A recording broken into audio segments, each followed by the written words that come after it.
Monomyth and Superhero: Recycled Themes by Christian Hancock for Humanity's Contemporary Popular Culture.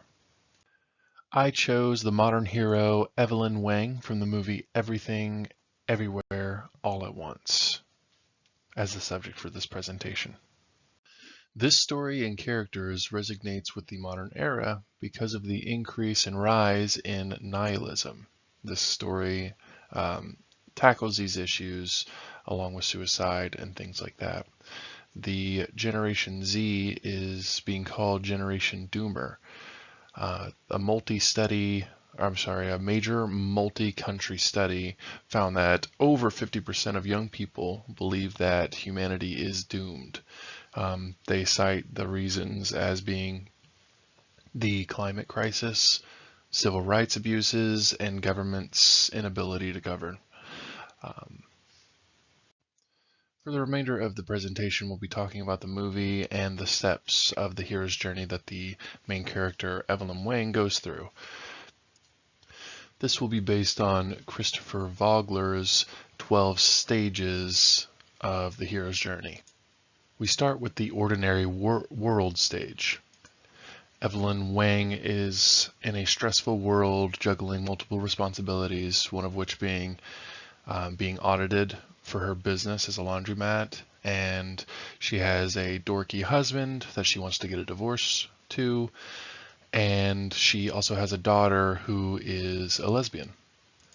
She is, of course, uncomfortable with that and doesn't want to tell her father, Gong Gong, about these issues.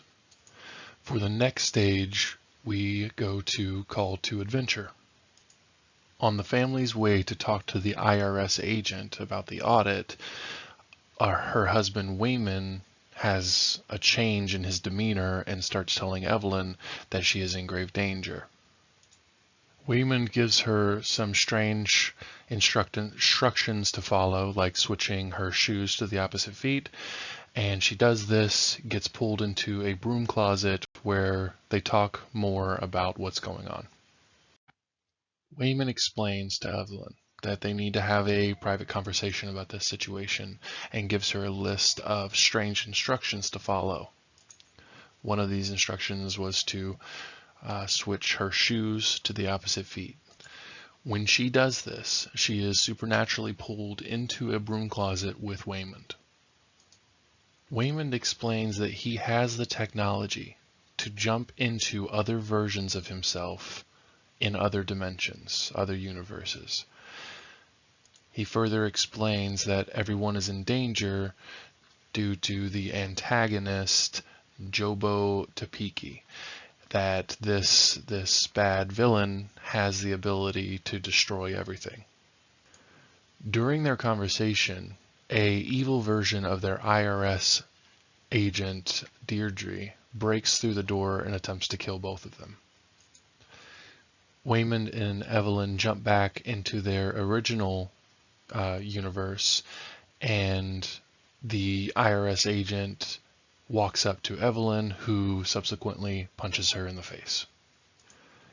IRS security is called, and Waymond has to fight them off.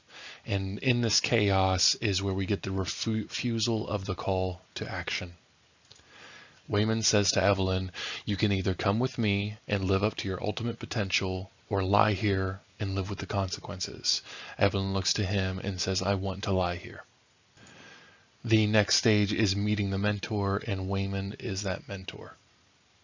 The next stage is crossing the threshold. This happened when Waymond came to her during her call to action. And during the fight scene in the IRS building, we learn who her allies and her enemies are. Deirdre, the IRS agent, is one of the antagonists, and we learn about Jobo Topeki as the main villain of the story. We find later that her grandfather has a version that is also fighting to stop Jobo Topeki, and obviously we have Waymond who's trying. In this story, the only way that they can use the technology to jump into other versions of themselves is by doing a strange thing that they would never do. Evelyn and Waymond have a team of people behind them telling them exactly what things to do so that they can jump into a version of themselves that will help them with their situation. For instance, when Waymond fought the people in the IRS building, he had to eat a stick of chapstick, which gave him the power and the skill to, do kung fu and defeat everyone. With this in mind, we enter the approach stage.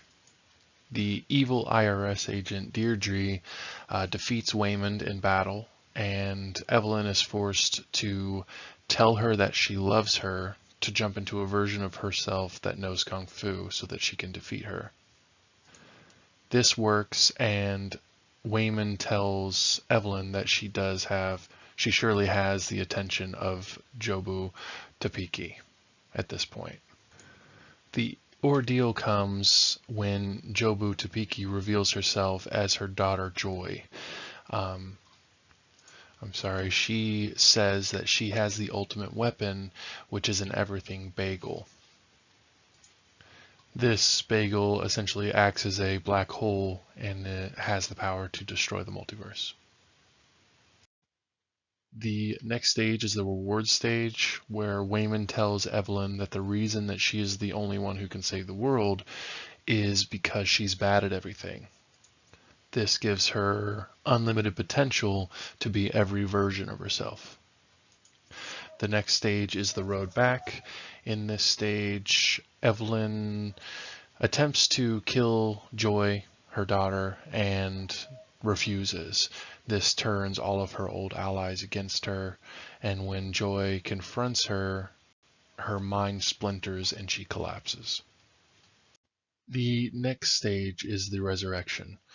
Evelyn is now uncontrollably jumping through universes with Jubo, Bad Joy, and Joy tells Evelyn that she's been searching for Evelyn because she's the only one that can truly see the world as she sees it.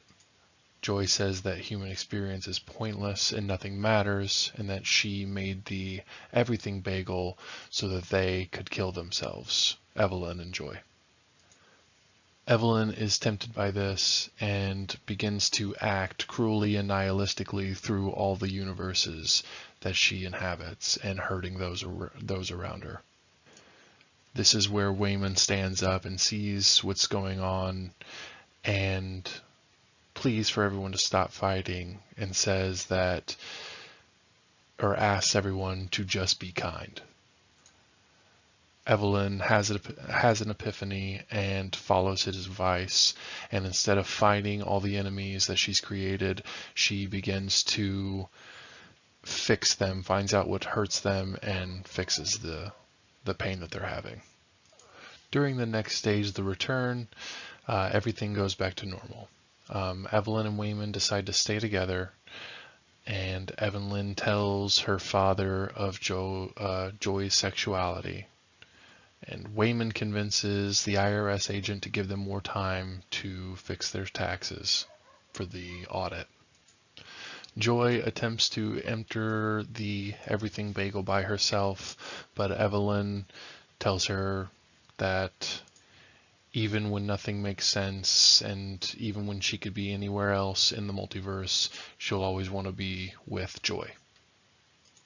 This gives Joy a change of heart, and they all embrace each other, and they're finally being kind to one another.